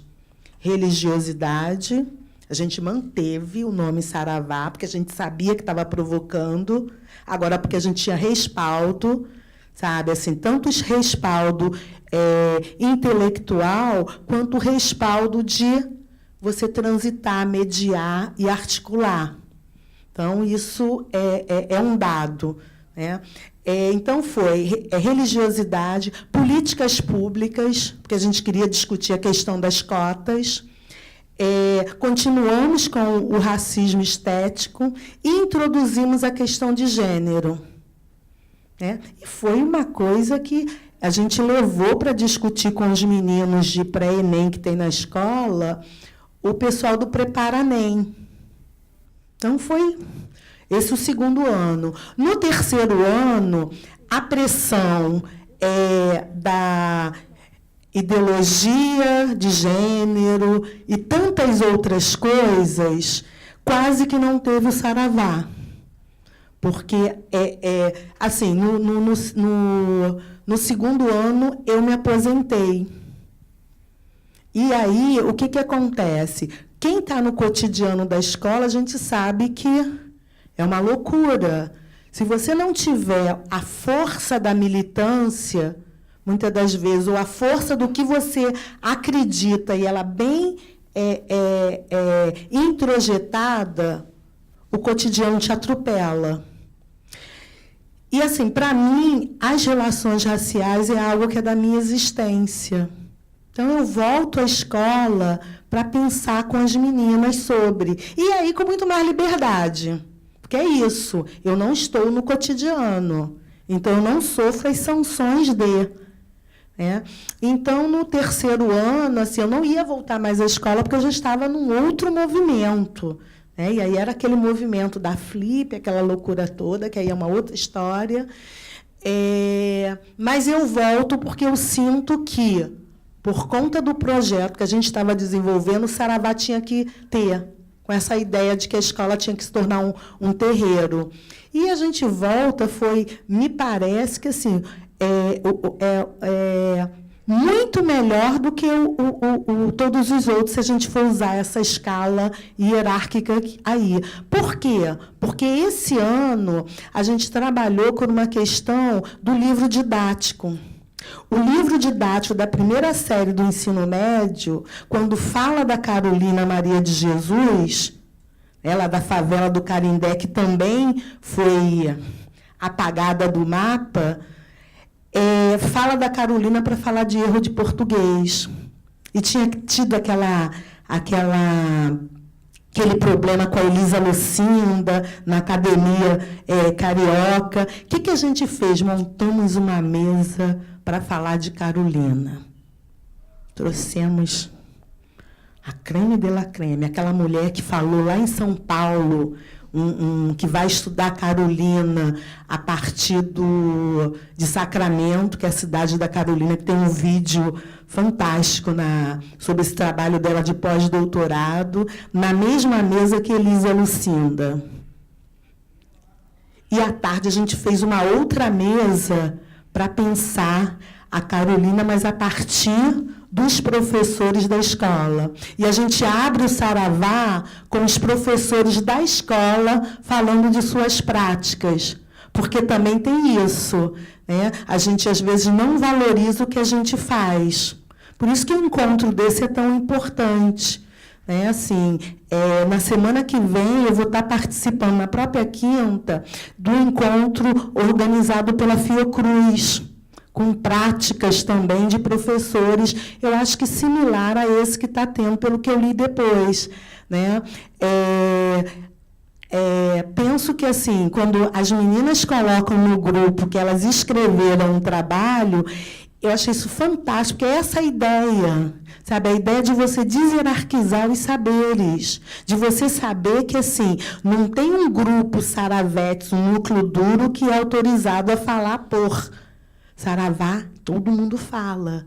E tem uma coisa bacana no Saravá, que, assim, os nossos estudantes que estão na academia voltam à escola para fazer oficinas. Esse ano a gente recebeu uma estudante de Direito. E aí ela foi no encontro dos gestores. E aí ela fala que ela passou no concurso para entrar no Newton Braga, mas que ela ouviu de um professor que ela não ia ser nada. Enfim, a escola a gente já sabe, pelas pesquisas, que é o lugar de produção das desigualdades. E o desafio é muito grande, eu acho que eu falei demais. Tá?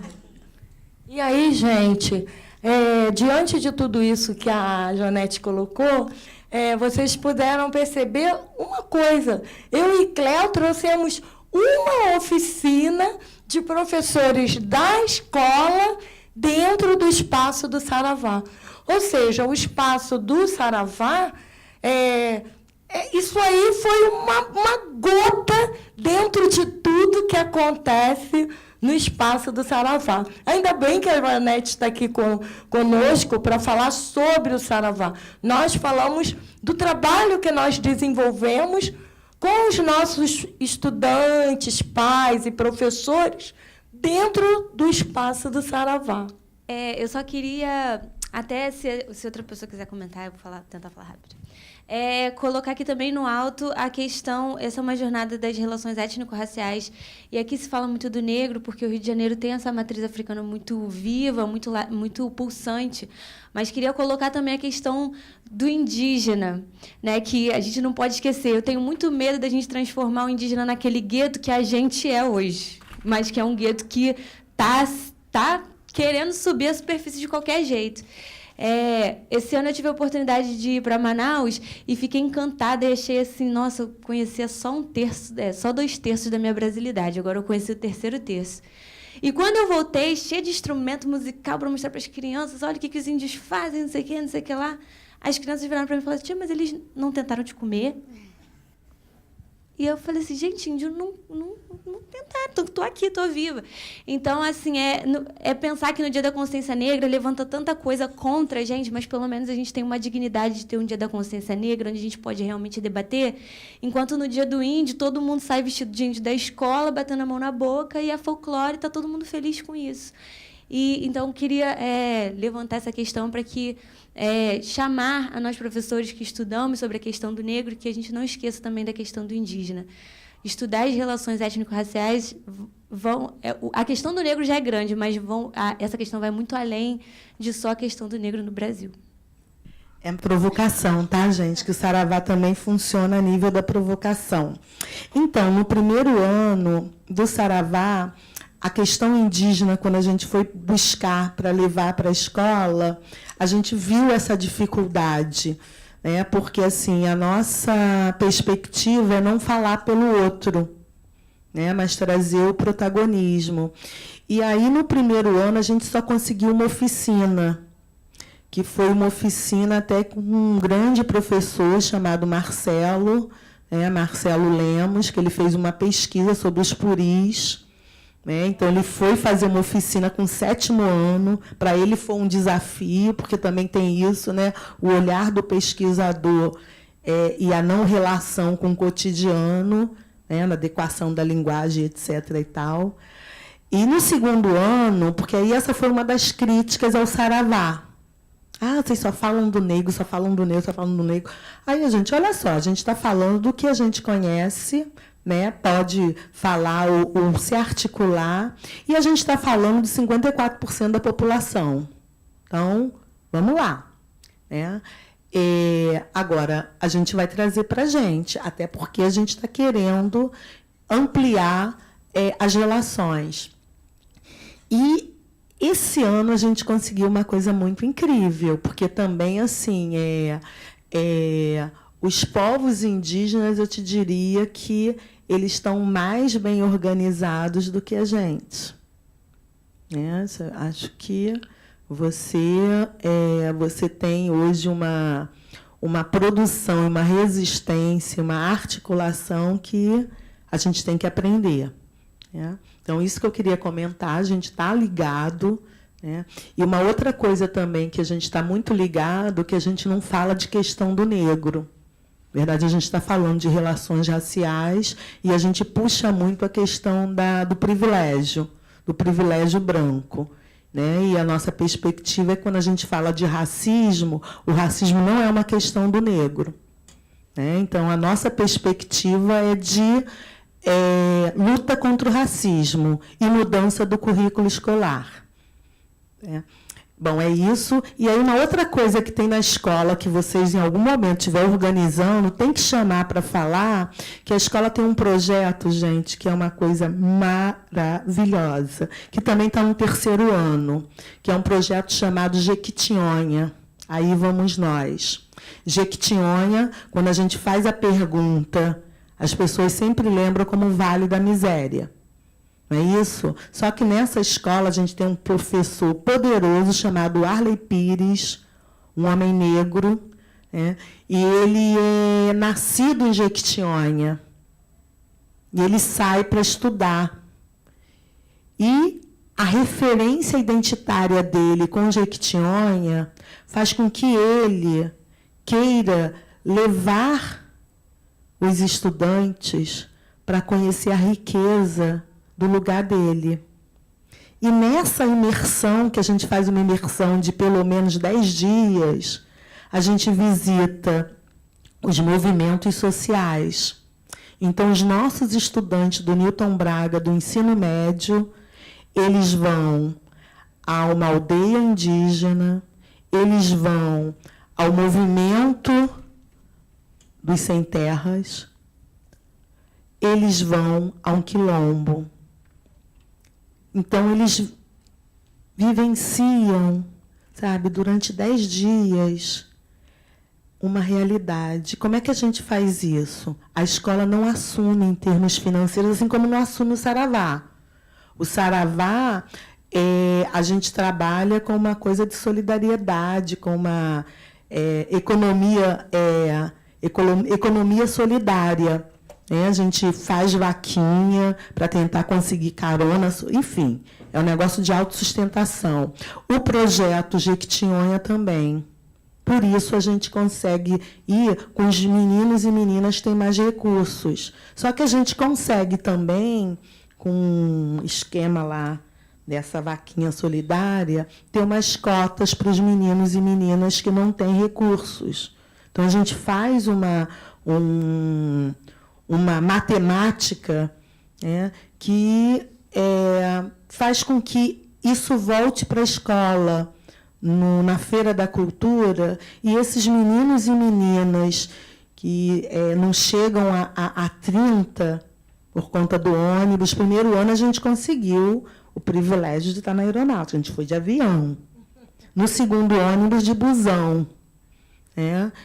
E é isso. Acho que a escola do século XXI tem que produzir suas próprias imagens, né? Tem que produzir e valorizar os seus profissionais, porque a gente que está lá, e, ao mesmo tempo, tem que produzir políticas de combate às opressões, e uma dessas opressões é o salário que a gente ganha. E uma dessas opressões são as figuras que assumem os cargos de gestão, metendo, sabe, o pé na gente. Então, assim, como é que a gente trabalha tendo um secretário municipal de educação que diz que racismo não existe? Nem li a reportagem do sujeito. Mas como é que a gente faz isso? Um camarada que está na gestão, que está indo contra os indicadores sociais. Sabe? O que a gente produz? Se a gente também está numa esfera de poder que, muitas das vezes, a gente só aprende a dizer sim, senhor, e não, senhor. Como é que você trabalha nas brechas e, na hora de cobrança da legislação, diz que a responsabilidade é nossa, de professor e professora? Enfim, são N questões que me parece que a gente tem que juntar esses fóruns para discutir, porque é uma questão que é política, que é, sabe, política na questão da escolha, sabe? E que está no nível micro e no nível macro. E que o exercício que a gente tem que fazer é de promover, sabe, estratégias para dar conta disso. Porque a nossa molecada está gritando com urgência. Eu e Cléo não trouxemos com relação ao índio, mas na Feira da Cultura todo o nosso trabalho foi sobre os índios, que durante o ano todo foi trabalhado com os nossos alunos e nós pensamos numa oficina dos maiores com os menores, onde eles desenvolveram uma série de trabalhos vinculados à questão indígena. Então, nós nem tínhamos falado do projeto Jequitinhonha porque o eixo era as questões étnico-raciais. E essa questão da invisibilidade do negro, o quanto foi importante no nosso trabalho, na nossa oficina, dentro do Saravá.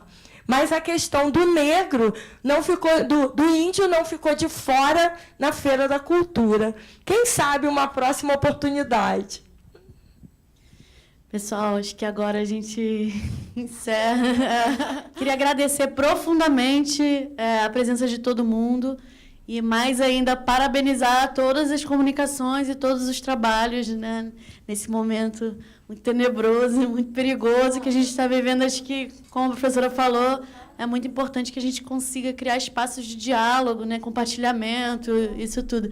Queria agradecer muito a todo mundo e também aproveitar para falar que essa jornada ela faz parte de um programa que se chama Programa de Formação com Professores, e que a gente tem outros tipos de programações voltadas para os professores e para interessados em educação. Então, esse ano a gente finaliza nossas ações, porque o ano está acabando, mas a partir do ano que vem a gente tem mais cursos, encontros, debates. Então, por favor, fiquem conosco. E muito obrigada.